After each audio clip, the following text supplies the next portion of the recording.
Bismillahirrahmanirrahim. Assalamu alaikum. Welcome to Taha Institute of Science and Engineering. In the previous lecture, as we have some introduction about Nebosh, in which we discussed what is Nebosh, how one can get Nebosh training, and the importance of Nebosh, eligibility criteria to enter the Nebosh, and what are the requirements to enter in the exam, and what is the IGC1 and IGC2 and what is IGC3, and also got the idea of 5 elements of International General Certificate 1.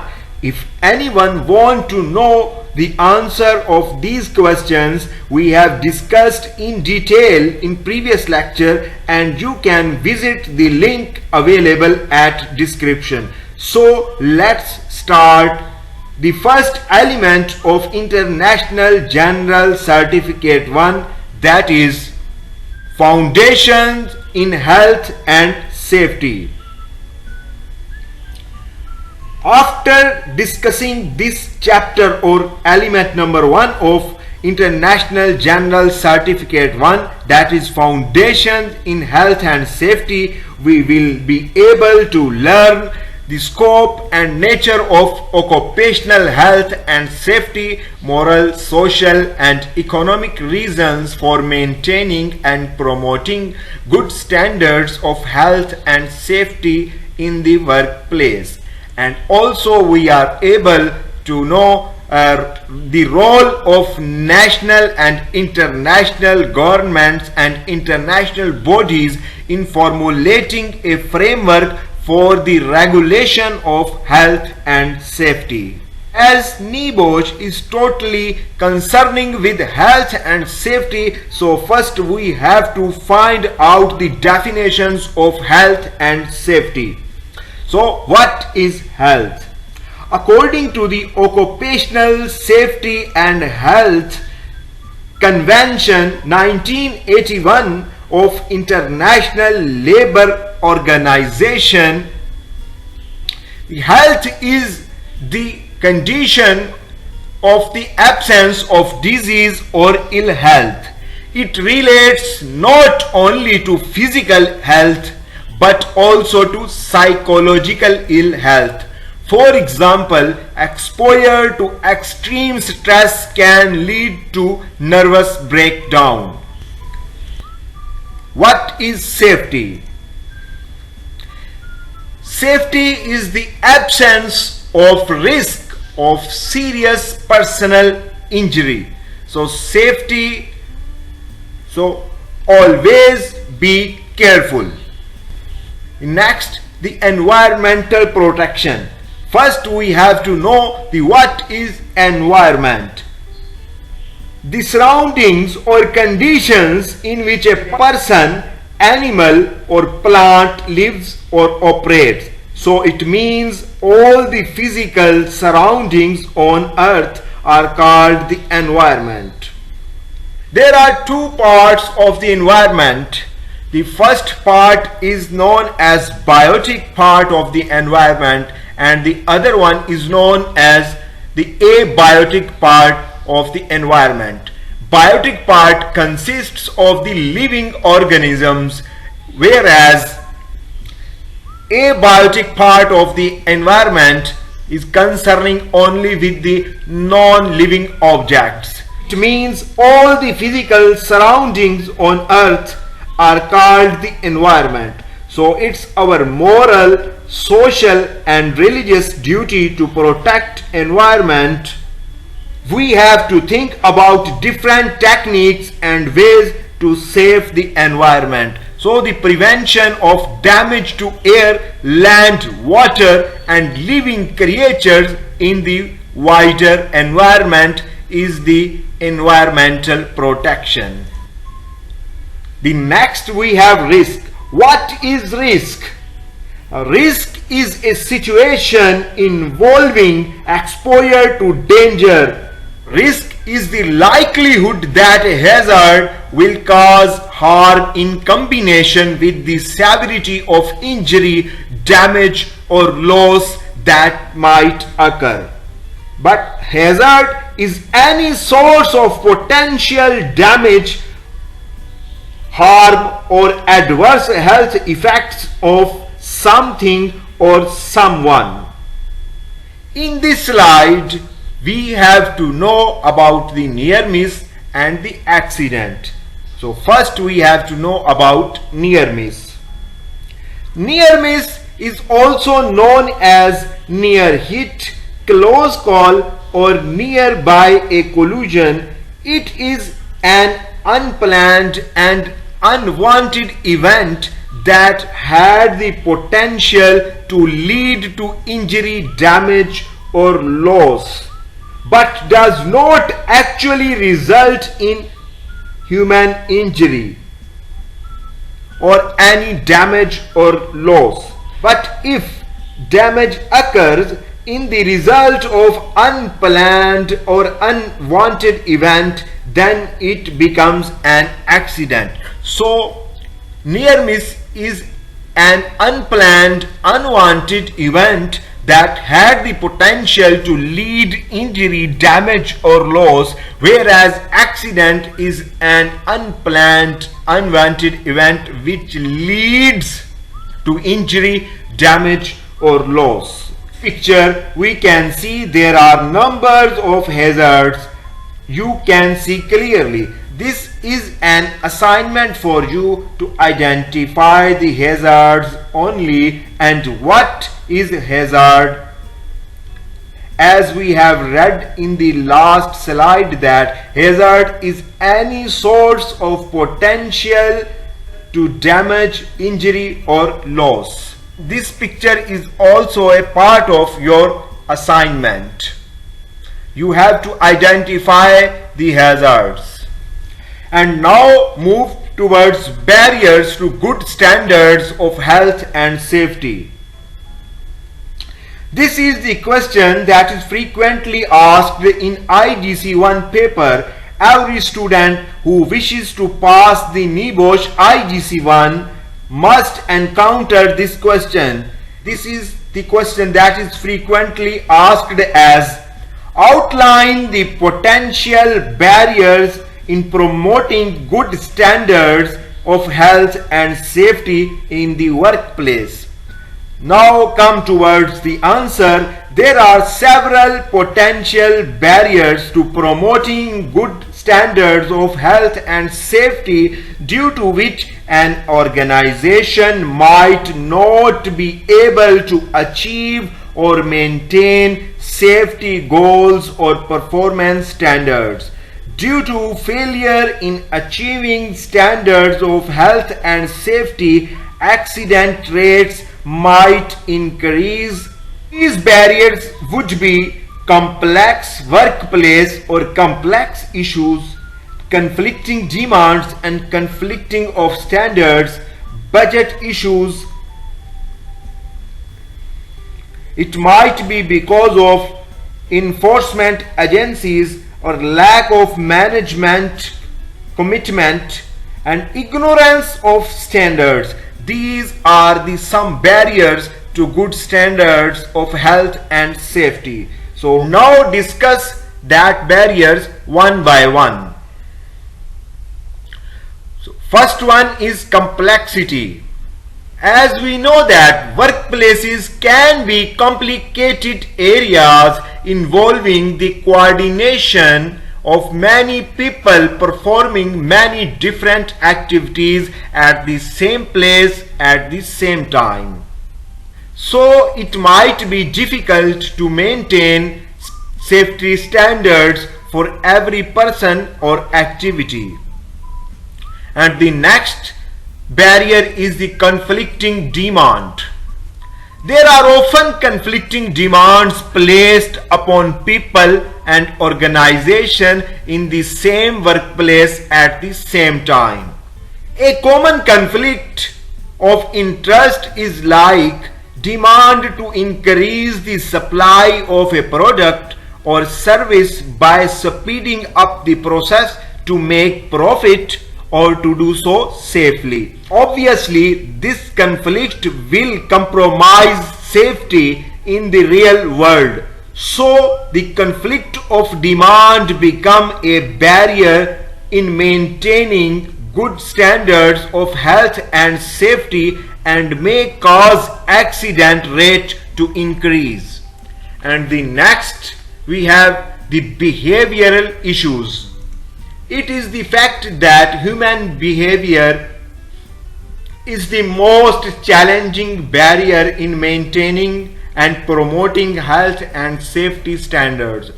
All hardware and procedural improvements go in vain if workers do not behave ideally. So poor moral and low motivation towards safety goals may deteriorate safety culture.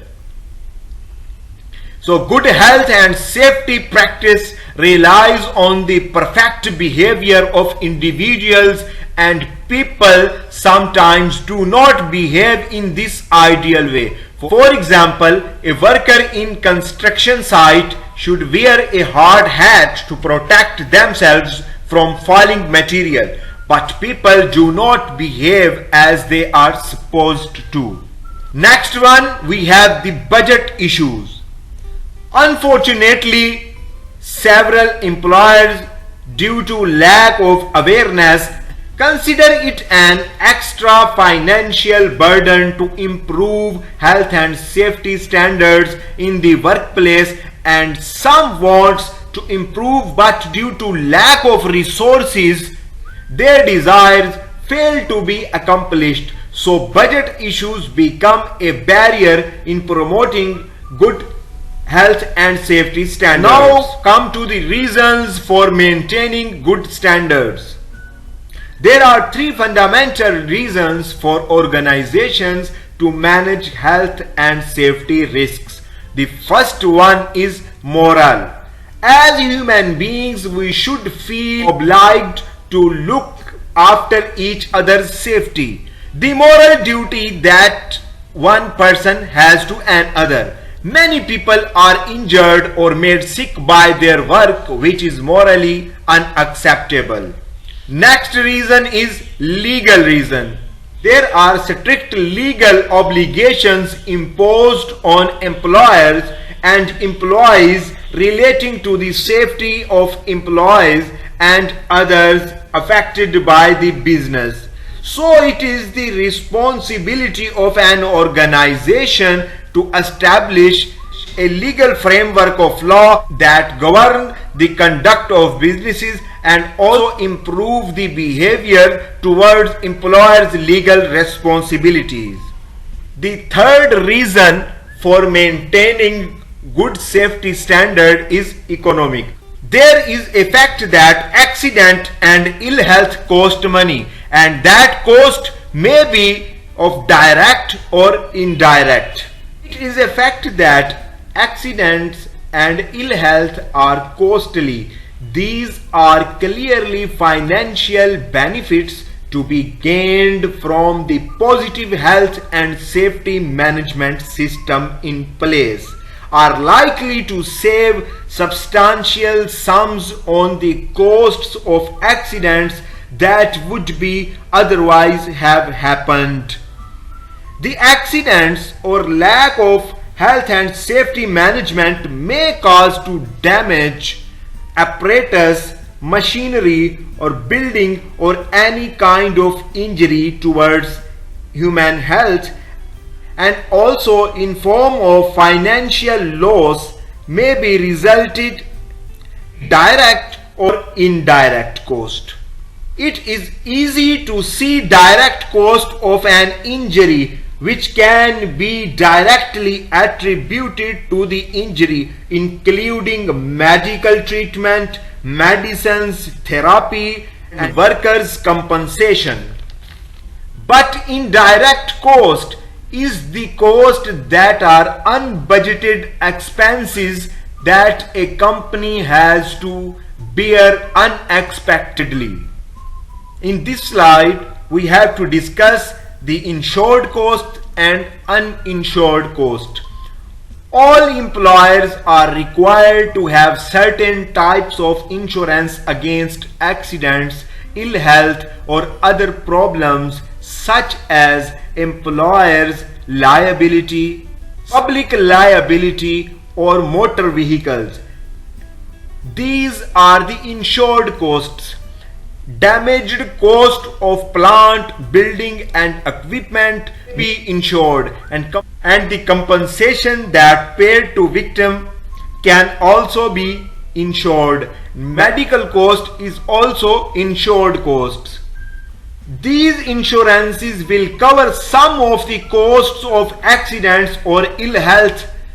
Many of the costs cannot be insured against, such as production delays, loss of raw material due to accident, accident investigation time, criminal fines, overtime to make up for lost production, loss of business reputations.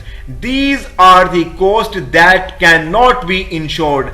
So this is the financial burden for an organization.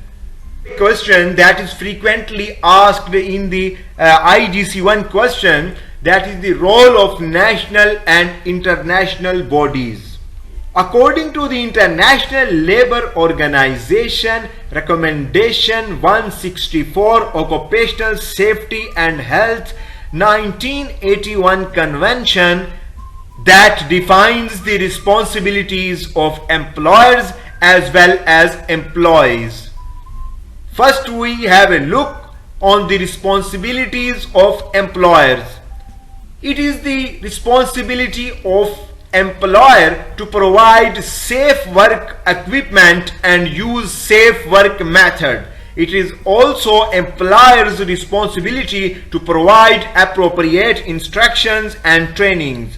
And it is also employer's responsibility to provide necessary PPEs, that are the personal protective equipments, and it is also the duty of employers to remove an extreme physical and mental fatigue, and the employer must to stay up to date with knowledge in order to comply with all above points.